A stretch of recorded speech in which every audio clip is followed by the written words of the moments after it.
These are the best.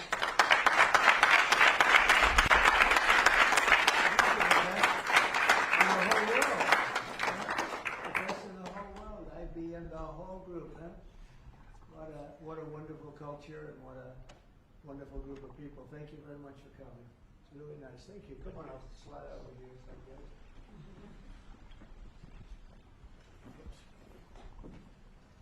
For the media, I will tell you this is a serious group of people.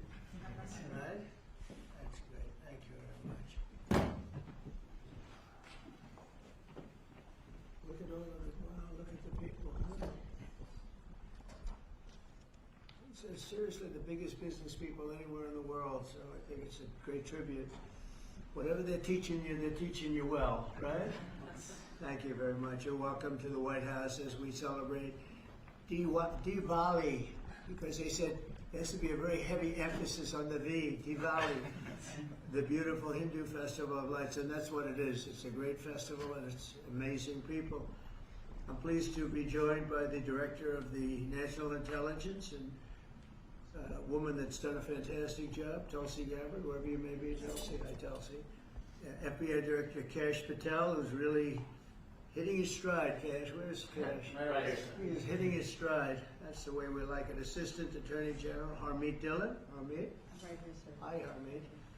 And Pastor Paula White. She's been fantastic. She's been with us right from the beginning. We're greatly honored to be joined by the Indian Ambassador to the United States, Vinay Quatru, and it's very nice. You pronounce it perfectly. Ah, that's right. Oh, I wasn't too far off. And his wonderful wife, and thank you very much. It's a great honor to have you. As well as our new ambassador to India. This is a nice, easy name, Sergio Gore. Sergio, congratulations, Sergio. You're going to do a fantastic job. And thanks as well to incredible Indian American business leaders, the biggest in the world, really. If you look at these companies, what they've done, the biggest in the world. CEO of IBM, Arvind Krishna, and Arvind, congratulations. I know you're working hard on a couple of jobs that I'm watching, and good luck with them, right? Yes. Good luck. It's amazing what you've done. Chairman and CEO of Adobe, and that Adobe is big stuff, and that's Shantanu Narayan. Thank you. Thank you very much, Shantanu. Nice to see you. Thank you very much. CEO of Micron Technology, we know what that is, Sanjay Marotta. Sanjay, nice to see you again. And CEO of Palo Alto Networks, Nikesh Arora. And I want to thank you very much for great success. It's a hell of a group of people. And in addition to that, we have a lot of other tremendously successful people gathered. On behalf of all Americans, let me also extend our warmest wishes to the people of India. I just spoke to your Prime Minister today. We had a great conversation. We talk about trade, we talk about a lot of things, but mostly the world of trade. He's very interested in that. Although we did talk a little while ago about let's have no wars with Pakistan. And I think the fact that trade was involved, I was able to talk about that. And we have no war with Pakistan and India, and that was a very, very good thing. But he's a great person, and he's become a great friend of mine over the years. In a few moments, we'll light the Diya as a symbol of faith in the victory of light over darkness. It's a beautiful term, light over darkness. That's what it's all about. It's knowledge over ignorance and good over evil. During Diwali, revelers recall ancient stories of enemies defeated, obstacles removed, and captives freed. The glow of the Diya flame reminds us to seek the path of wisdom and to work with diligence and to always give thanks for our many blessings. And we do have many blessings. Everybody in this room has many blessings. And even I will say, I'm not going to use the word fake news, I refuse to use it. Media has some good blessings. One of the blessings is that you didn't have to stand in the mud outside anymore. You know, you now have a beautiful stone surface, the identical color of the White House. For years they had to stand when we had press conference in the mud because it was grass, and I decided to take care of that, so I think they appreciate it. As we look back in the past year and really look up to the next number of years and hopefully decades and centuries, we've had much to be thankful for, and Think of it, a year ago we were a dead country. This country was a dead country, and now we're the hottest country anywhere in the world. These guys can testify to that because I know this. I watch their stock prices, and they're like rocket ships, right? Do they ever stop? Let's keep it that way, right? Let's not talk about it, right? Let's just keep it that way. It's amazing. We have more than $17 trillion. They're part of the reason. More than $17 trillion of investment pouring into the United States. It's going to be, I believe, over $20 trillion by the time the year's up. And as an example, the last administration, less than $1 trillion in a period of their 4-year period. They had less than $1 trillion. We're going to have 20 trillion. We have over 17 trillion already. That's investment coming in. And I think it's largely for two reasons. We had a good election on November 5th, but maybe more importantly, of course, it wouldn't happen if that election result didn't happen.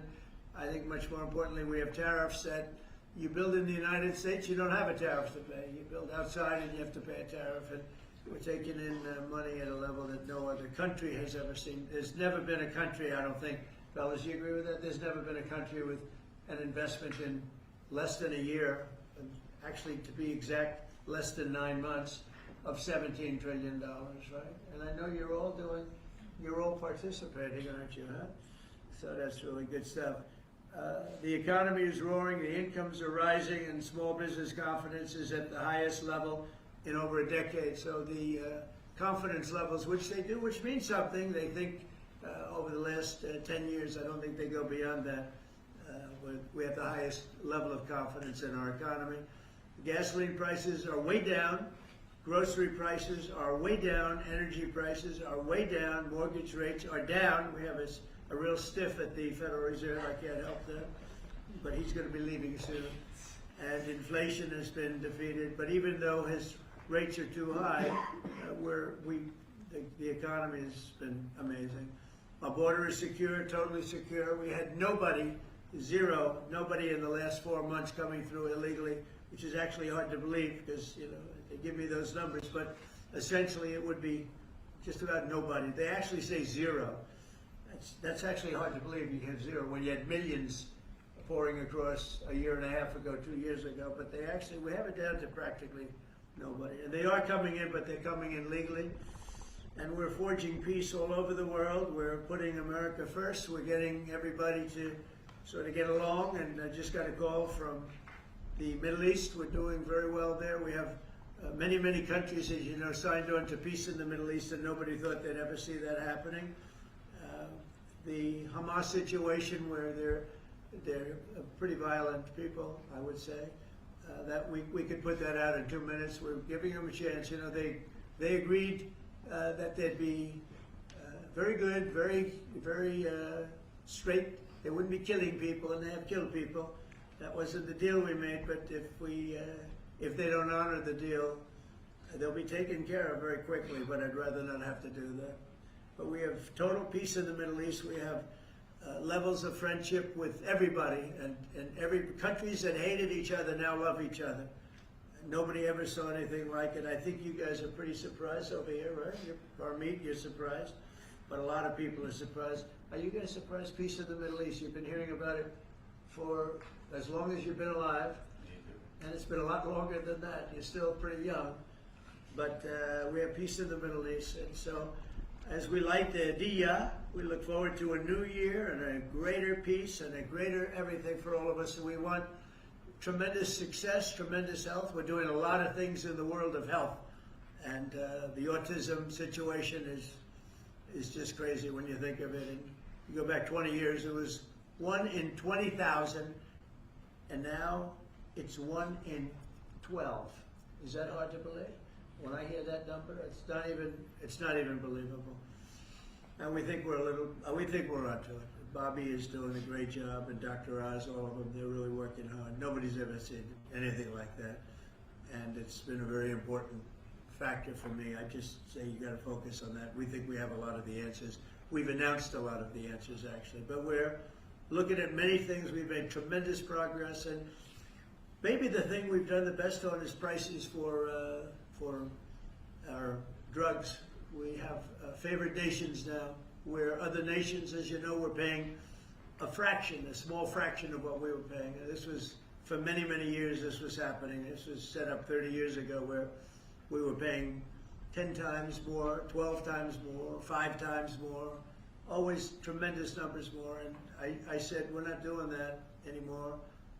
And the drug companies have agreed and the countries have agreed. Now, if I didn't have tariffs, I wouldn't have been able to get it. I said, well, if you don't agree, we're going to charge you tariffs for more than the equivalent amount. And amazingly, everybody agreed. So our drug prices are going to be coming down 100%, 200%, 300, 400, 500% in some cases. A pill that cost $10 in London would cost $120 in, think of it, $120 in New York or a place, any place in this country. A drug that cost $86 in Berlin cost $1,300 in New York and throughout the United States. So we're not doing that anymore. So we're just not doing it anymore.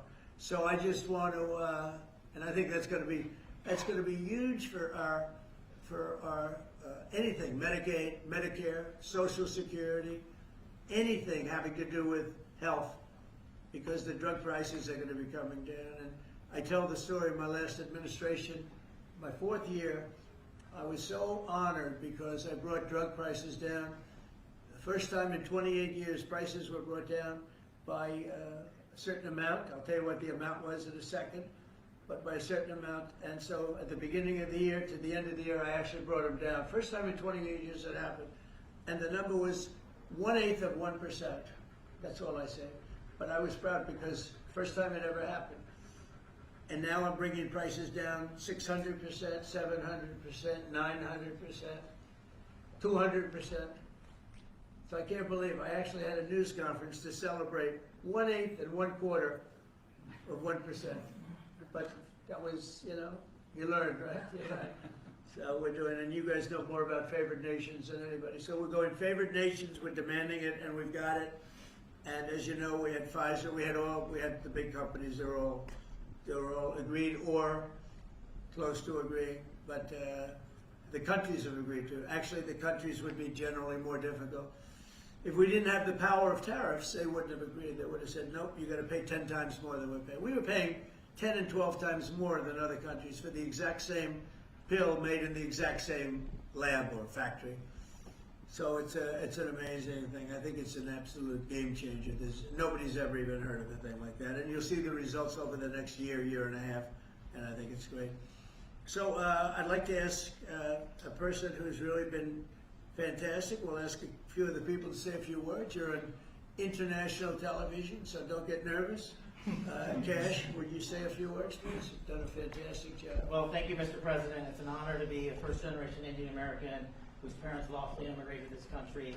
And under your leadership, so many more millions of Americans are living that dream. And to celebrate it here in the Oval Office on Diwali, which you said, rightfully so, is a triumph of good over evil. It's just an incredible honor. It's incredibly humbling. Indian Americans around the world and Indians around the world are thrilled that you are such a profound leader in sharing this diversity with the world. And we can't thank you enough, and happy Diwali. Good. Well, thank you, and congratulations on everything. And how about a great company, IBM? He's taken this company from, it was a little troubled, as I remember, a few years ago, like 10 years ago, to being one of the hottest companies anywhere in the world. Arvind, could you say a few words? Thank you, Mr. President. In the spirit of Diwali, we should also acknowledge all that the President and the administration is doing to really boost technology, innovation, and that leading to economic growth. I want to point out, people forget often how much public and private partnerships in the United States have mattered to boost technology. You look at semiconductors, you look at space, you look at the internet, mobile, and hopefully quantum down the road. So, Mr. President, I'd like to thank you for all that you're doing to boost our technology leadership. Well, you have done amazingly, and I just think it's incredible. I know exactly what you've been through, because it was a troubled company until you came along, and you made it very untroubled. You made it a rocket ship, so I congratulate you. Thank you, Arvind, very much. We have a very, very great company, Adobe, and Shanta, could you say maybe a few words, please? Sure. Thank you, Mr. President. And first, it's such an honor, to be here in the Oval Office and to celebrate Diwali, which for all of us growing up, as you pointed out, was, the victory over triumph over evil, light over darkness. I think what you're doing, Mr. President, to have peace and prosperity and investment in this country is just amazing. And as a company, I think hopefully everybody here is using Photoshop in order to, take all these pictures. But I would really like to thank you for your leadership, and we will continue to invest in the U.S. to make sure that we continue to drive innovation. And your investment's been very large. So how much have you invested, and do you plan to invest in the U.S.? As far as our investment is concerned, it's all intellectual property, it's people, so we make everything here, so that's the software. That's good. And so we're a $20 billion revenue company now, we're one of the largest software companies in the world, and headquarters is Silicon Valley. So That's thank you, very Mr. good. President. Fantastic job. How much are you investing, IBM? 150 billion over the next 5 years. 150 billion, that's good. Micron's doing pretty good. How's Micron doing? Okay, pretty good. Mr. President, really a great honor to be here today celebrating Diwali with these excellent peers of ours from the tech industry. And Diwali stands for light, hope, renewal. And the United States is light to the rest of the world. And particularly on the renewal piece, I just want to really applaud you and your team in terms of bringing Renaissance's semiconductor manufacturing here to the U.S. So Micron is investing $200 billion, $200 billion. $200 billion in leading edge memory manufacturing, and in the course of next few years, we'll have 40% of our manufacturing here in the U.S. And this will add, over the course of years, 90,000 jobs and $1.5 trillion impact to the economy. So we are very thankful to the support that we get from your team and Mr. President, from you, in terms of bringing memory here to the U.S. And memory is key with AI today, right? Yeah. You always talk about memory. I have a good memory. Those machines have a better memory, right? No matter what you do. Absolutely. That's fantastic, really fantastic. Nikesh at Palo Alto is a hot one. And tell me about that. Go ahead, please. Mr. President, thank you for having me here, and it's a pleasure and honor to be Great here honor. to celebrate Diwali with you. As my colleagues have said, this is a triumph of good over evil and prosperity, and what you've done the last 9 months in terms of making the United States one of the most business-friendly administrations and allowing us all an opportunity to invest, not just in technology but in our people, is just amazing. We are now the largest cybersecurity company in the world, and we just recently That's good. recently spent $25 billion in sourcing technology. So all cyber security is made in the United States, because we believe that the next bastion in the world is going to be cyber war, and we just want to make sure we are prepared as a country and really show off our companies and our critical infrastructure. Fantastic job. It's amazing what you've done. And all of these people, to me, they mean two things. Big investment, but the big investment I like because of jobs. It's tremendous number of jobs that they've produced. Would you say a couple of things about your great company, please? Thank you, Mr. President.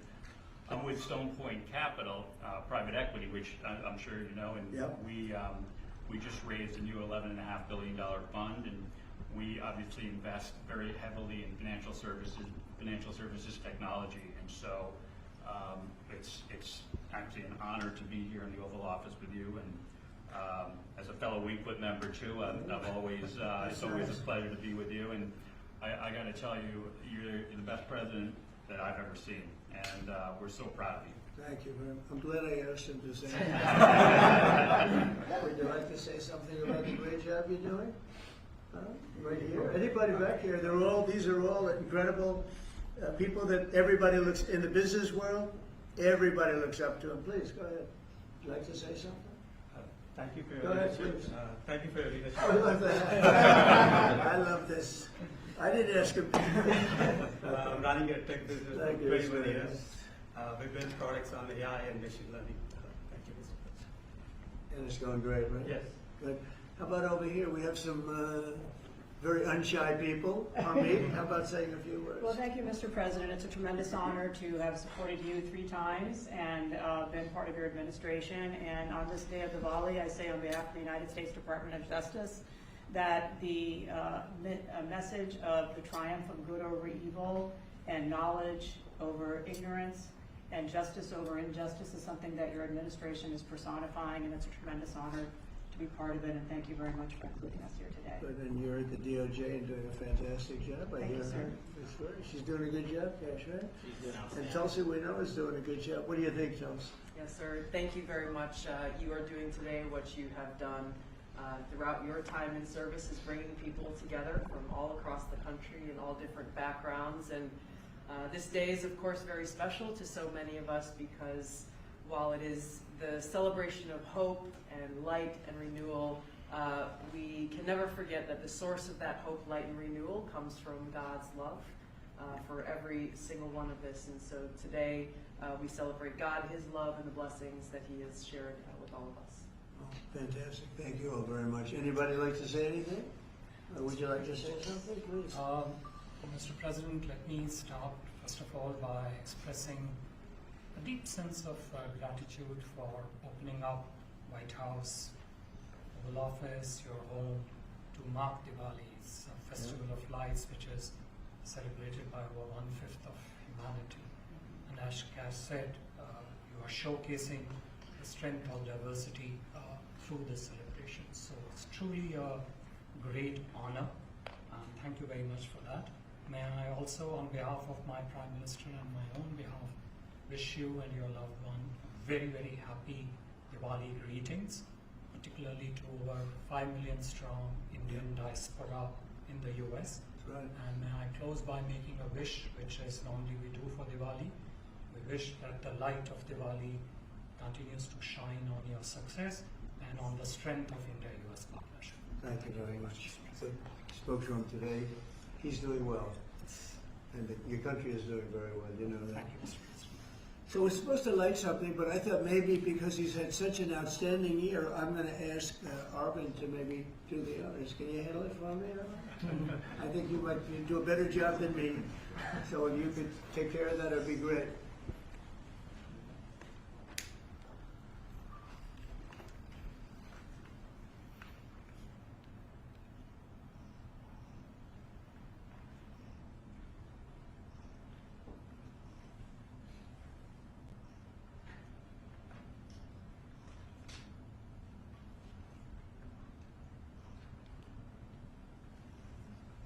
He's done a good job. I didn't know you were supposed to do that. I'm glad I asked him to do that.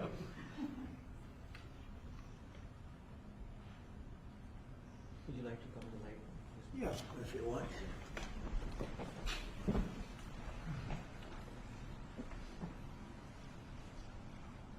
Okay.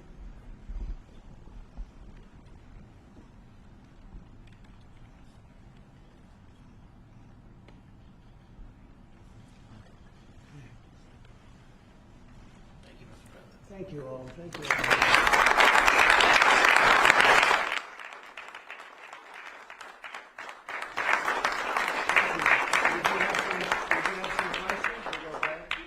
Mr. President, the meeting with Vladimir Putin is canceled or put on hold. Do you know what happened there, and does that affect your decision whether or not to send tomahawks? No, I don't want to have a wasted meeting. I don't want to have a waste of time, so I'll see what happens. But we did all of these great deals, great peace deals. They're all peace deals, agreements, solid agreements, every one of them. But this one, and I said, go to the line of battle, the battlefield lines, and you pull back and you go home, and everybody take some time off, because you got two countries that are killing each other. You got two countries that are losing 5,000 to 7,000 soldiers a week.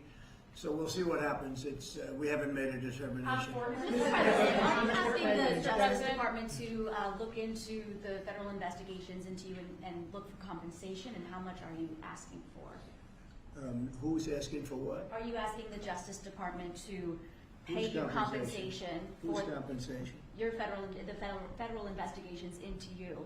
Are you asking them to pay compensation, and how much? Into me? I don't get any compensation. I do it for nothing. I gave up my salary. Into me?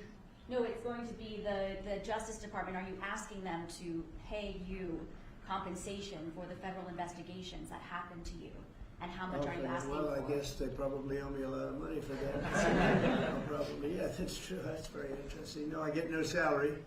I gave up my salary. It's a good salary. Not as much as these guys make, but that's okay.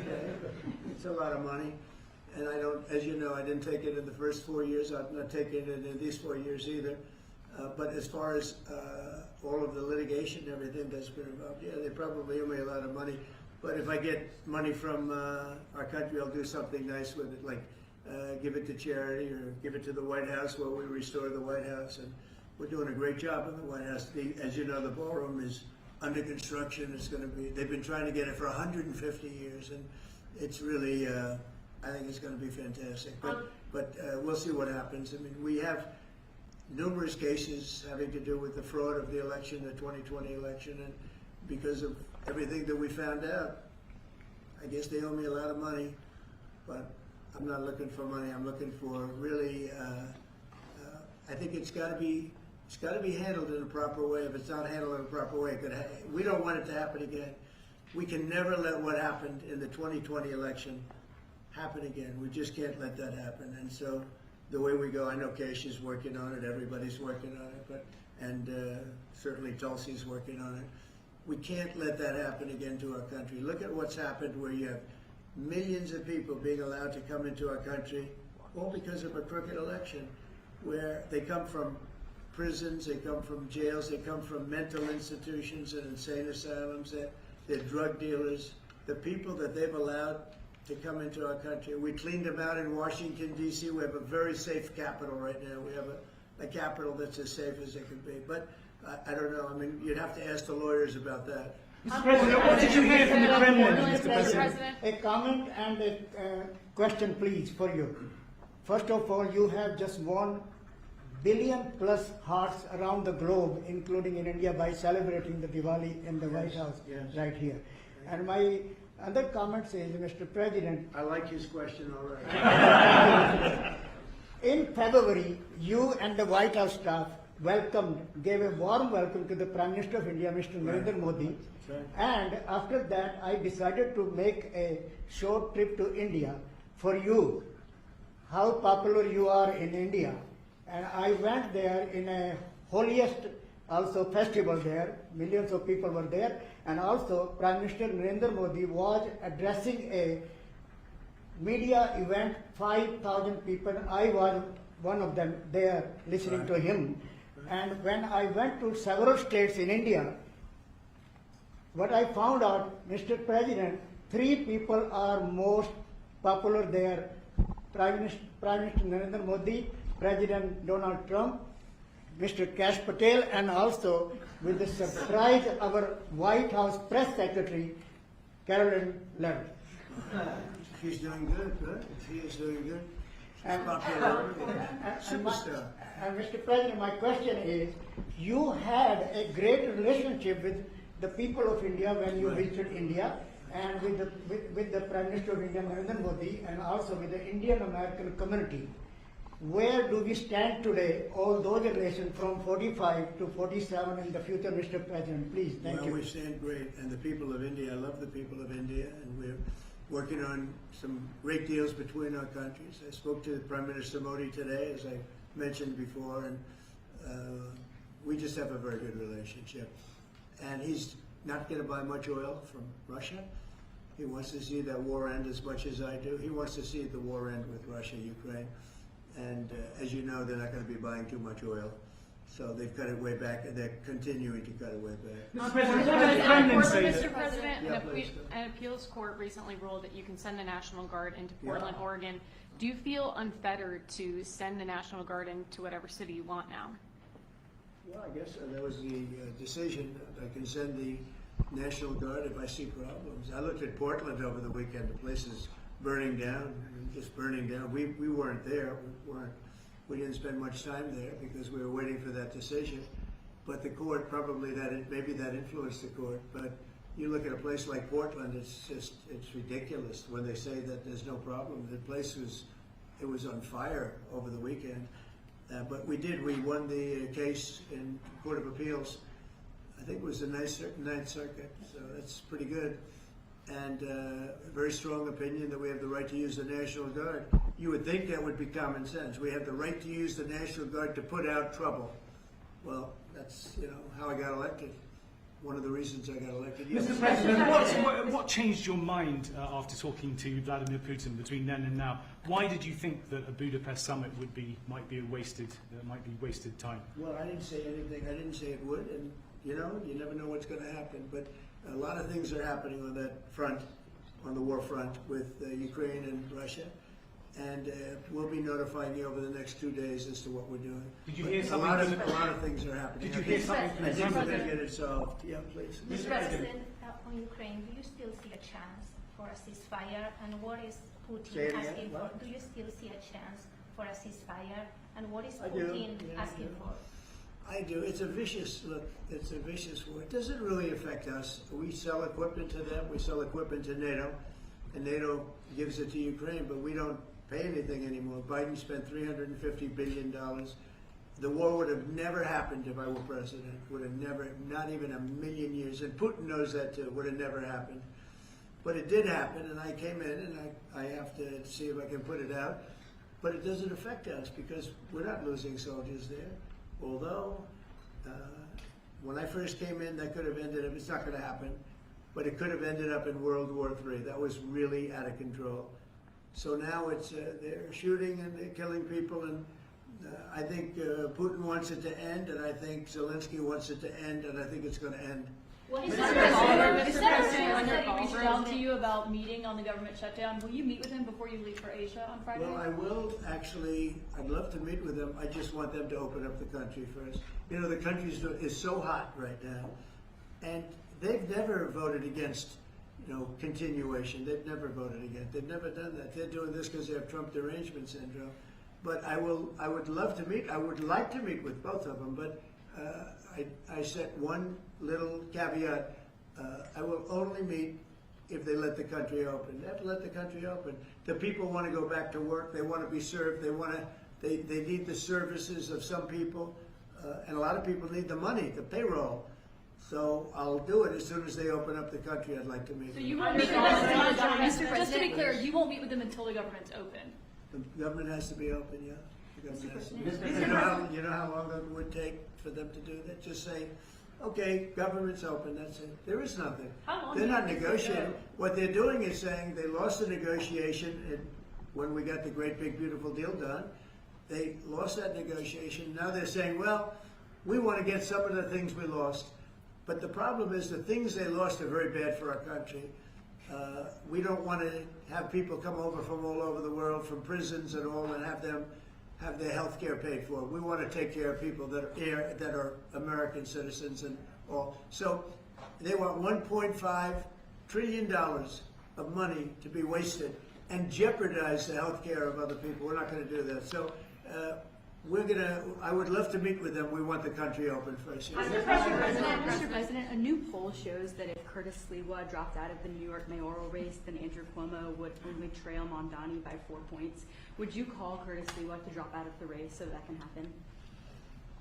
Well, I looked at the polls, and looks like we're going to have a communist as the mayor of New York. It'll be very interesting. But here's the good news. He's got to go through the White House. Everything goes through the White House, at least this White House it does. And we'll have to see what happens. But if he dropped out, he's not going to win. And not looking too good for Cuomo either. But maybe, I don't know, if he dropped out, maybe Cuomo would have a little bit of a chance, but not much. Because it looks like the lead it's not a great lead, but it's big enough that he should be able to win. So, I don't know that I want to get involved. It's really a question of, would I rather have a Democrat or a communist? And I would rather have a Democrat than a communist. Will you meet with Mondani if he wins? Yeah, I'll speak to him. I President, think I'd have an obligation to speak to him, but I love New York. I've always loved New York. I just can't believe a thing like this is happening. I left New York, and we had a mayor, de Blasio, who was a disaster, but when I left, it was sort of before he could really take hold. And boy, New York was a hot city, and now it's sad to see what's happening, frankly. And with the communists in charge, look, you just go back 1,000 years. I mean, it's been done many times, 1,000 years. It's never worked once, so it's not going to work now either. On your ballroom, Mr. President, you're building your ballroom right now. They're also building the Obama Presidential Library. I'm wondering if you've He seen. needs help. Have you seen pictures of the architecture, and what do you think I of did. it? It's not too pretty. No, but it's closed, it's stopped. They ran out of money. It means building a library / museum, you know, you call it some museum, and usually they call it library and museum. That's the official name. And they're stuck. And he wanted only women and DEI to build it. Well, that's what they got. And the construction workers are standing out there and saying, we want to be able to build it. You know, I built a great building in Chicago, as you know, a big, beautiful building, one of the tallest buildings in the country. And we got it built very quickly, very well, and we used the construction workers of Chicago. They're great workers, they're great construction people. And I suggested he get them involved, but they're hundreds of millions of dollars over budget, and I think it stopped. I'm reading these terrible stories. But that's the way our country was run under President Obama, too. Nobody knew it. Mr. President. Thank you, Mr. President. Russia remains China's top crude oil supplier in September. Are you considering tariffs on China? Well, I mean, you read the same papers as I do, but I don't have to read the papers because I'm the one. Right now, as of November 1st, China will have about 155% tariff put on it. And I don't think it's sustainable for them, so I want to be nice to China. But China's been very rough with us over the years because we had presidents that weren't smart from a business standpoint. Some were good politicians, some weren't even good politicians, but they allowed China to take advantage of us, and every other country to take advantage of us. If you see, I made a deal with the European Union, I made a deal with Japan, with South Korea, made a lot of these deals that are great deals, and I was able to do it. It's really national security. I was able to do it because of tariffs. And we're getting hundreds of billions, even trillions of dollars paid into the United States. We're a very rich country again. We'll start paying off debt. We'll do a lot of things. We'll probably make a distribution out of some of the tariff money. I think we're going to make a distribution over the next fairly short period of time to the people because we took in so much money from the tariffs. From just European Union, $650 billion. Japan, $550 billion. South Korea, $350 billion. That's even a lot of money for you guys, right? That's not bad, right? But no, we're taking in a lot of money, and it keeps people like this here because that's why they're coming in. I mean, you wouldn't be, I mean, I'm not going to speak for you, but generally they won't be coming in if it weren't for tariffs. They come in here and they don't have to pay any tariff. If they do it outside, they pay a lot of money, a lot of tariffs. The money comes to us. And in order not to pay the tariff, they come and they build here. That's why we have more plants under construction than we've ever had in the history of our country. And you wouldn't think it's complicated, but you would have thought somebody would have done this a long time ago, sitting in this beautiful seat behind what's called the Resolute desk. You know that, right? This is a very famous. This is even more famous than any of your desks. But your desks are very good. Can I just follow up on her question to you? Because the New York Times is reporting that your legal team is seeking $230 million from your own Justice Department now in response to the investigations into you. Is that something you want your legal team to do? I don't know what the numbers are. I don't even talk to them about it. All I know is that they would owe me a lot of money, but I'm not looking for money. I'd give it to charity or something. I would give it to charity, any money. But look, what they did, they rigged the election. And as you know, we had, in one case, 60 Minutes had to pay us a lot of money. George Slavadopoulos had to pay us a lot of money, and they already paid. You know, they paid me a lot of money because what they did was wrong. And you know, when somebody does what's wrong, now with the country, it's interesting because I'm the one that makes the decision, right? And you know, that decision would have to go across my desk, and it's awfully strange to make a decision where I'm paying myself. In other words, did you ever have one of those cases where you have to decide how much you're paying yourself in damages? But I was damaged very greatly, and any money that I would get, I would give to charity. Thank you, Mr. President. Is the Democrat Party now more Zohran Mamdani's party than it is even Leader Schumer's or Leader Probably Jeffries? is, yeah. Look, I mean, maybe he'll run for president in 4 years. You have a communist president. That would be interesting, right? I don't see it happening. You know, I've always said you will never see, and I always talked about socialism, and you will never see a socialist so-and-so. And I was right. I say it in speeches. We will not have socialism in our country. And I was right. Communism, yes, but socialism. In other words, they skipped socialism and they went down to communism. No, he's a communist, and he's going to be maybe the mayor of New York. I don't know. Maybe, polls are wrong, but these polls seem to be pretty consistent. But he would be, I would say he would be the leader of the party. It's not Schumer. Schumer's shot. He's shot. This poor guy, I feel sorry for him. I've known him for a long time, but I think he's mentally gone. He's been beat up by young, radical lunatics. And I think Chuck Schumer he's gonzo. I really do. I think he's probably not going to run. It shows that he's losing in every poll. Now, this is hard. He wants to meet with me. It's sort of hard to meet with a guy after I make a statement like that, but I'm just giving the facts. I think Chuck is probably finished. I know some people, Democrats, that would be good. Some good politicians and some, reasonable people. But I understand that they would not have a chance of, getting even the concept of holding the torch. They're not going to get it. But they have some people that I really believe they're low IQ people. They're stupid people. And they seem to be leading the party. So we'll see what happens. Look, the Republicans are strong. We have great leadership. We're very strong in every way. And we're going to keep it that way. But we are really a strong party. Our party's grown magnificently. Look at all the union votes I got. Nobody thought that was ever possible. Look at the election where I won I've won everything. I won all 7 swing states. If you win 3 or 4 swing states, you're doing great. I won all 7 by a lot. And I think the best thing when you look at districts, 2,700 versus 525. That's big. That's why the map shows all red.